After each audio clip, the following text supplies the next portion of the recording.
दोस्तों, किशोरी क्रिएशन से मैं सपना शर्मा आप सभी का हार्दिक स्वागत करती हूँ आपके अपने चैनल पर। दोस्तों, आज की वीडियो में मैं आपके लिए एक बहुत ही रोचक कथा लेकर के आई हूँ। दोस्तों, ये कहानी जो है एक शास्त्रोक्त कहानी है जिसका जिक्र जो है शिव महापुराण में भी मिलता है।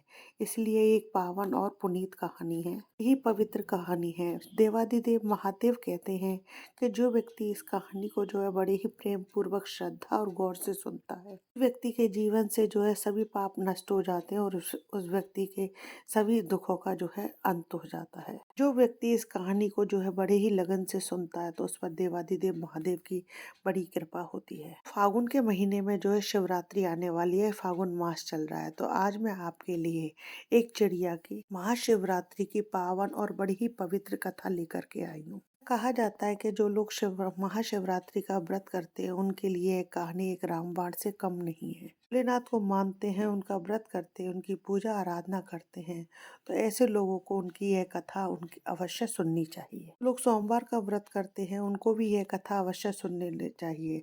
भोलेनाथ के मानने वालों के लिए ये एक वरदान से कम नहीं है। कहानी को सुनने से देवादिदेव महादेव की कृपा भी बरसती है। साथ ही ये कथा जो है मनुष्य को सद्मार्ग पर चलने की और अच्छे कर्म करने की प्रेरणा देती है। शुरू करते हैं कथा।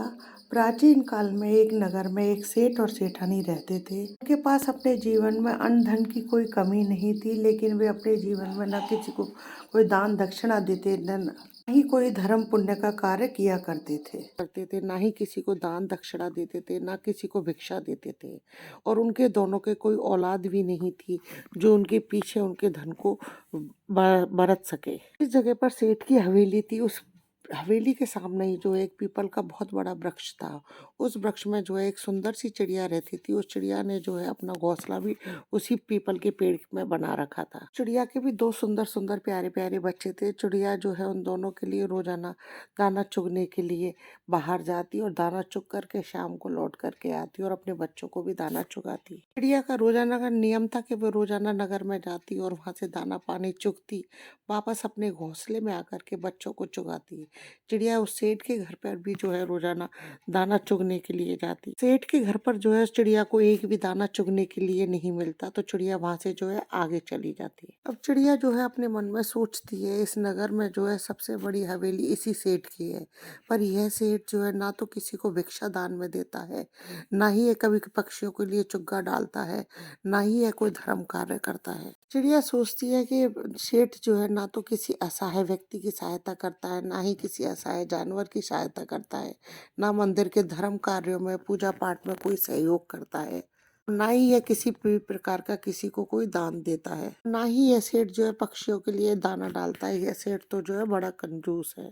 अब ऐसे ही क्रम चलता है। एक दिन चिड़िया जो है सुबह उठ करके उस सेठ की हवेली पर जाकर के बैठ जाती है।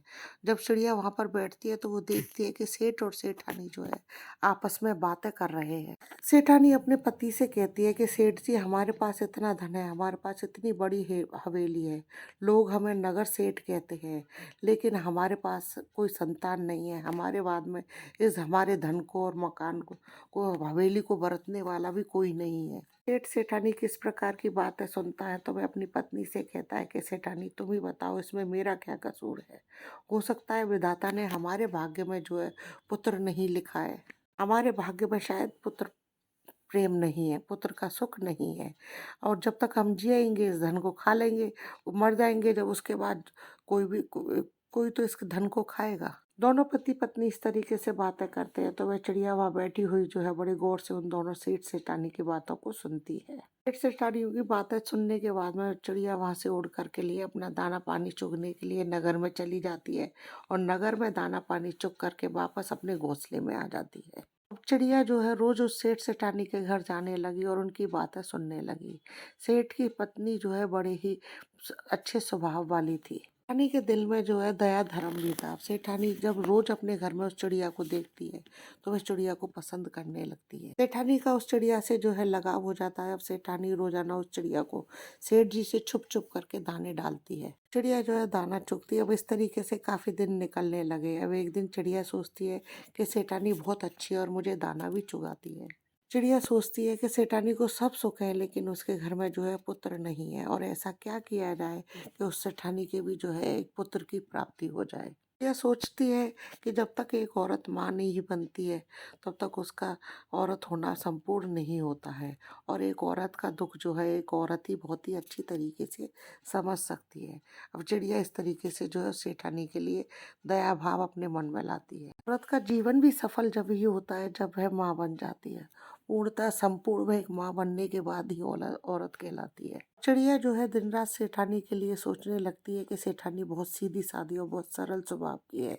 मैं ऐसा क्या करूं जिससे सेठानी का दुख दूर हो जाए और उसे भी एक पुत्र रत्न की प्राप्ति हो जाए।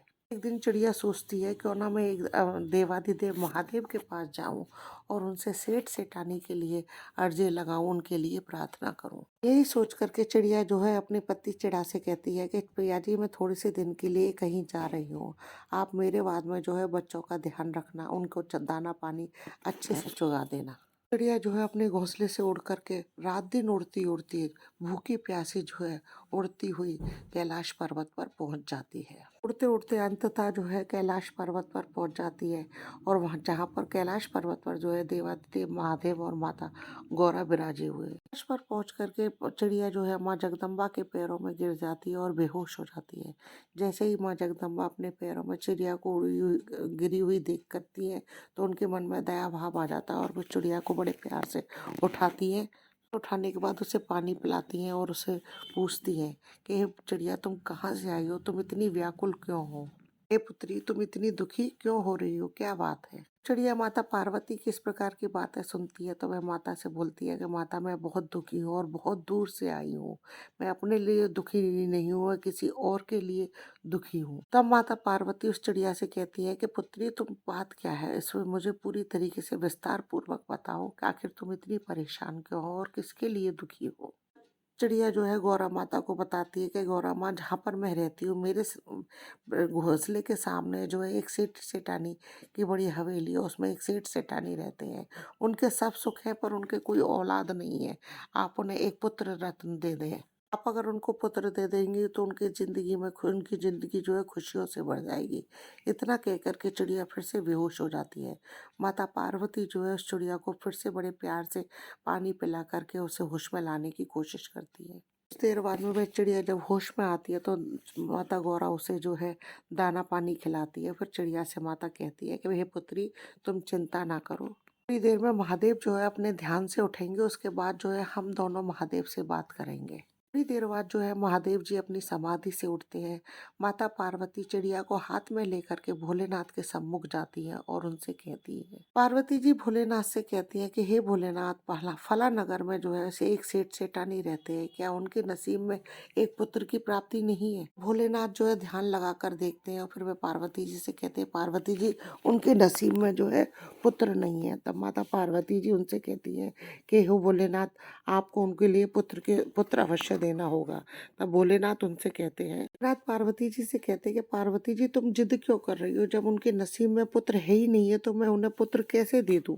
माता पार्वती बहुत भगवान भोलेनाथ से कहते हैं कि हे भोलेनाथ ये चिड़िया जो है बड़ी आशा करके बहुत दूर से आपके पास चल करके आई है और यह इसी आशा से हमारे पास आई है, इतनी दूर से उड़ती हुई भूखी प्यासी कि हम इसकी सहायता अवश्य करेंगे।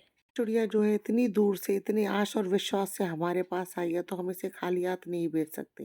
माता पार्वती की इस प्रकार बातें सुन करके भगवान भोलेनाथ कहते हैं कि हे गौरा तुम हर बार जिद करती हो और तुम्हारी हर बार जिद को जो है मुझे पूरी करना पड़ता है। अगर तुम जिद कर रही हो हमारे कहने से जो है मैं सेठ सेठानी को जो है एक पुत्र अवश्य दूंगा। तब भोलेनाथ पार्वती जी से कहते हैं कि इस चिड़िया से कहो कि वह सेठ सेठानी से कहे कि वो कोई दान धर्म नहीं करते, दान धर्म अवश्य करें। तो वो दोनों जने कोई पवित्र शास्त्र पुराण पढ़ते हैं, ना पाठ पूजा करते हैं, ना कोई दान धर्म करते हैं, ना ही वे वेद पुराण पढ़ते हैं। वे लोग ऐसे नास्तिक हैं। अगर वे नास्तिकता को छोड़ करके आस्तिकता की ओर जाएं तो उन्हें एक पुत्र रत्न की प्राप्ति अवश्य होगी।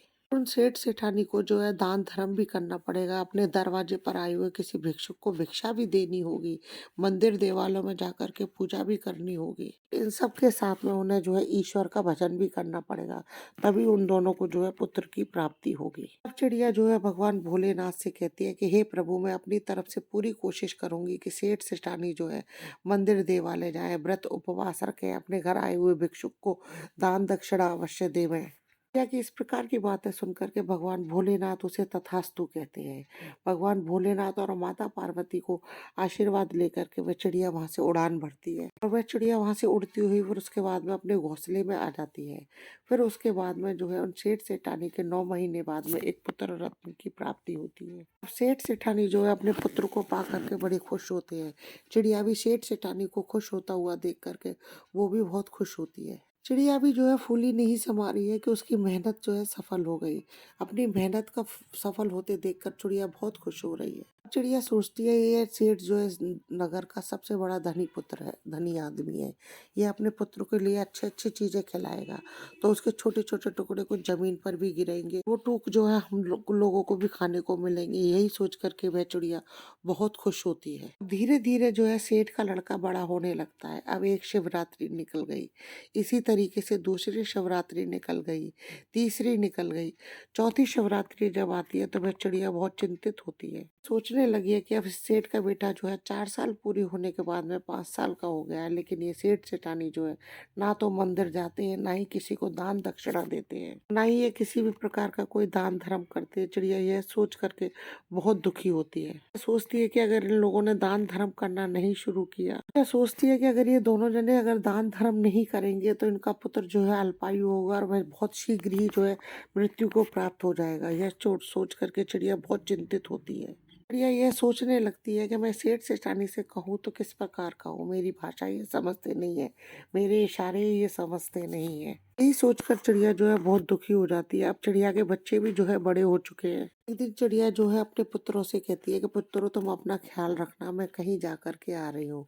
फिर चिड़िया जो है अपने घोंसले से ऊंची उड़ान भरती है। उड़ते उड़ते चिड़िया सीधी जो है कैलाश पर जाती है और कैलाश पर जाकर के सीधे माँ पार्वती के चरणों में गिर जाती है। चिड़िया को अपने चरणों में गिरा हुआ देख करके माता पार्वती उसे अपने हाथों में उठाती है और उससे कहती है, हे चिड़िया पुत्री, तुम्हें अब क्या परेशानी है? तुमने जैसा चाहा था हमने वैसा ही कर दिया। माता पार्वती चिड़िया से कहती है कि चिड़िया अब तो सेठ सेठानी को पुत्र मिल गया है तो तुम यहाँ पर क्यों आई हो? तब चिड़िया जो है माता पार्वती से कहती है कि माँ, उनको पुत्र तो मिल गया पर सेठ सेठानी को सदमार्ग पर लाने में जो है मैं असमर्थ रही। दोनों पति पत्नी को जो है मैं धर्म कार्यों के प्रति नहीं मोड़ की तरफ नहीं मोड़ सकी। वो दोनों पति पत्नी ना तो कोई मंदिर देवालय जाते, ना कोई पाठ पूजा करते, ना ही किसी भिक्षुक को दान देते और ना ही किसी और अन्य प्रकार का कोई दान धर्म या सत्कार्य करते हैं। वो दोनों पति पत्नी ना तो किसी भगवान का भजन करते हैं। वो दोनों पति पत्नी जो है पहले जैसे ही है, उनमें किसी प्रकार का कोई अंतर नहीं है। चिड़िया की बातें सुनकर के महादेव उस चिड़िया से कहते हैं कि चिड़िया तो फिर उनको दोनों का पुत्र जो है अल्पायु होगा। भगवान भोलेनाथ की इस प्रकार की बातें सुनकर के चिड़िया जो है माता पार्वती के पैरों में गिर करके अपने सिर को मारने लग जाती है। चिड़िया जो है माता पार्वती से कहती है कि माता, ऐसा नहीं होना चाहिए, उनका पुत्र जो है अल्पायु नहीं अपितु दीर्घायु होना चाहिए। यह जो है भली भांति जानती थी कि जब बाप से पिता से कोई चीज मांगनी हो तो माँ के चरणों में पड़ जाओ, क्योंकि यदि आप माँ को राजी कर लेते तो पिता तो जो है अपने आप स्वतः ही मान जाते हैं। यही सोच करके वह चिड़िया जो है माता पार्वती के चरणों में गिर जाती है और अपने सिर को पीटने लग जाती है। फिर माता पार्वती जो है उस चिड़िया को अपने हाथ में उठाती है और उसके कान में कहती है कि पुत्री तुम शांत हो जाओ, इस प्रकार व्याकुल ना हो, मैं भगवान भोलेनाथ से बात करती हूँ। माता पार्वती जो है महादेव से कहती है कि महादेव ऐसा नहीं होना चाहिए। तब चिड़िया माता पार्वती से कहती है कि माँ, मैंने अपनी तरफ से पूरी कोशिश की, उनको समझाने की पूरी कोशिश की है, लेकिन ना तो वो मेरी भाषा को जानते हैं, ना मेरी भाषा को समझ पाते हैं, ना ही वो मेरे इशारों को समझ पाते हैं। तो आप ही बताओ मैं क्या करूँ? तब चिड़िया माँ से कहती है कि माँ, आप और भोले बाबा जो है वहां जाकर के सेठ सेठानी को समझाए तो आप ही उन दोनों को सदमार्ग पर ला सकते हैं। अगर ऐसा हो जाए तो बहुत ही अच्छा होगा। तब भगवान भोलेनाथ और माता पार्वती कहती है, भगवान भोलेनाथ तो चिड़िया से कहते हैं कि ठीक है चिड़िया, ऐसा ही होगा। दोनों जो है बहुत जल्दी ही सेठ सेठानी के पास पहुंचने वाले हैं। अब चिड़िया जो है कैलाश पर्वत से वापस अपने घोंसले में आ जाती है और कैलाश पर्वत से माता पार्वती और भगवान भोलेनाथ जो है एक भिक्षुक का रूप रख करके उस सेठ सेठानी के घर आते हैं। भिक्षुक के वेश में माता पार्वती और भगवान भोलेनाथ आकर के उस सेठानी के द्वार पर आते हैं और उससे कहते हैं कि मैया, हमें बहुत जोर से भूख लग रही है, तुम हमें भोजन करा दो। यदि तुम हमें भोजन नहीं कराओगी तो हम तुम्हें श्राप दे देंगे और तुम्हारा सब कुछ खत्म हो जाएगा। भोलेनाथ भिक्षुक बने भोलेनाथ के ऐसे वचन सुन करके माता सेठानी जो है अपने भोलेनाथ से कहती है कि हे बाबा तुम हमें श्राप मत देना, मैं तुम्हें बड़े अच्छे से जो है भोजन कराऊंगी। जब सेठानी उन दोनों भिक्षुक बने भोलेनाथ और माता पार्वती को अंदर ले जाती है। सेठानी दोनों भिक्षुक बने भोलेनाथ और माता पार्वती के लिए बहुत अच्छे अच्छे पकवान बनाती है और उन दोनों को खिलाती है। उधर सेठानी का वह नन्हा सा बालक जो है इधर उधर खेल रहा होता है। वह कभी भगवान भोलेनाथ के पास जाता है। छोटा सा बालक कभी भगवान भोलेनाथ और माता पार्वती को रोटी ला करके देता है, डालता है, कभी सब्जी ला करके डालता है। कभी भी नन्हा सा बालक जो है भगवान भोलेनाथ और माता पार्वती को मिठाई देता डालता है। यह देख करके माता पार्वती बहुत प्रसन्न होती है और वो सोचती है कि यह महादेव का प्रसाद है। जो है ये इतना चंचल है। जब सेठानी भोलेनाथ और पार्वती माँ को जब भिक्षुक बने रूप में भोजन करा देती है, जब सेठ सेठानी के यहाँ से भोजन करने के बाद भोलेनाथ और माता पार्वती वहाँ से जाने लगते हैं तो सेठ सेठानी आते हैं और हाथ जोड़ करके उनसे कहते हैं कि बाबा हमसे सेवा में कोई कमी तो नहीं रह गई, अगर हमसे कोई कमी रह गई हो तो हमें आप श्राप मत देना। महादेव जो है उन सेठ सेठानी से कहते हैं कि देखो सेठ सेठानी मेरी बात सुनो, तुमने अपनी ज़िंदगी में गलतियां तो बहुत की हैं और भी गलतियां तुम अभी करते ही जा रहे हो। अगर तुम इसी तरीके से ये गलतियां करते रहोगे तो तुम्हारे पुत्र पर जो है घोर संकट आएगा। इसी तरीके से तुम गलतियां करते रहे तो तुम्हारा पुत्र जो है बहुत ही जल्दी अल्पायु होकर के मृत्यु को प्राप्त हो जाएगा। तब सेठ सेठानी जो है उस भोलेनाथ के पैरों में गिर जाते हैं और उनसे कहते हैं कि बाबा आप हमें कोई मार्ग बताओ कि हम क्या करें क्या ना करें। सेठ सेठानी बुरी तरीके से भोलेनाथ और माता पार्वती के पैरों में गिड़गिड़ाने लग जाते हैं और कहते हैं कि बड़े मुश्किलों से जो है हमें बुढ़ापे में जाकर के ये पुत्र हमें प्राप्त हुआ है, हम इसे खोना नहीं चाहते हैं। भोलेनाथ उनसे कहते हैं कि तुम खड़े हो जाओ और मेरी बात ध्यान से सुनो। आज के बाद अगर तुम्हारे द्वार पर कोई भी आए तो वह कभी भी खाली हाथ नहीं जाना चाहिए। धर्म करो, कुएं तालाब खुदवाओ, पूजा अनुष्ठान करो, गरीब लड़कियों की शादी विवाह कराओ, जीव जंतुओं की सहायता करो, धर्म पुण्य करो, शिवरात्रि का व्रत करो, ईश्वर की भक्ति और ईश्वर का भजन करो। शिव के इतना कहने के बाद में सेठ सेठानी जो है भोलेनाथ के पैरों में पड़ जाते हैं और कहते हैं कि बाबा हम ऐसा ही करेंगे। महादेव कहते हैं कि हे सेठ ये तुम्हारे घर में ये पुत्र खेल रहा है ना, ये तुम्हारी मेहनत का नहीं है, ये एक चिड़िया की मेहनत का है। तुम्हारे यहाँ से उड़कर जाकर के मेरे पास कैलाश तक पहुंची और वहाँ कैलाश पर जाकर के उसने तुम्हारे लिए अर्जी लगाई, मेरी भक्ति करके उसने तुम्हारे लिए जो एक पुत्र मांगा है। यह आज उसी की अर्जी और उसकी की भक्ति का पुण्य प्रताप है कि तुम्हारे घर में आज एक जो है पुत्र खेल रहा है, वरना तुम्हारे नसीब में तो संतान सुख था ही नहीं। तब वे सेठ कहते हैं कि बाबा वह चिड़िया कौन सी है। तभी वह चिड़िया वहाँ आती है, वहाँ आकर के वह महादेव और माता पार्वती को प्रणाम करती है। उस दिन भगवान भोलेनाथ और माता पार्वती सेठ सेठानी के घर आए थे। उस दिन शिवरात्रि का दिन था। उस दिन फिर भगवान भोलेनाथ और माता पार्वती जो है सेठ सेठानी के घर में अपना पूर्ण रूप प्राप्त करते हैं। पूर्ण रूप में भगवान भोलेनाथ और माता पार्वती सेठ सेठानी को दर्शन देते हैं और चिड़िया की शिवरात्रि का व्रत जो है सफल होता है। धूमधाम से जो है सेठ सेठानी जो है शिवरात्रि का व्रत करते हैं, शिवरात्रि मनाते हैं। साथ में चिड़िया भी जो है वह व्रत करती है और देवादिदेव महादेव के दर्शन पा करके उनकी शिवरात्रि जो है सफल हो जाती है और उनका जीवन जो है सफल हो जाता है। तो लोग शिवरात्रि का व्रत करते हैं, उन पर भगवान भोलेनाथ और माता पार्वती की ऐसी ही कृपा रहे जैसी सेठ सेठानी पर रही। बोलो गौरी शंकर भगवान की जय। दोस्तों यदि आपको मेरी ये कथा पसंद आए तो प्लीज़ मेरे वीडियो को ज़्यादा से ज़्यादा लाइक और शेयर करें अपने फैमिली और फ्रेंड में। यदि आपने अभी तक मेरे चैनल को सब्सक्राइब नहीं किया है तो उसे सब्सक्राइब करना ना भूलें। पास ही वह बेल आइकन को दबाएं जिससे मेरे आने वाले हर नए वीडियो का नोटिफिकेशन आपको मिल जाए। साथ ही कमेंट्स बॉक्स में जय भोलेनाथ की अवश्य लिखें। जय श्री कृष्णा दोस्तों, जय भोलेनाथ।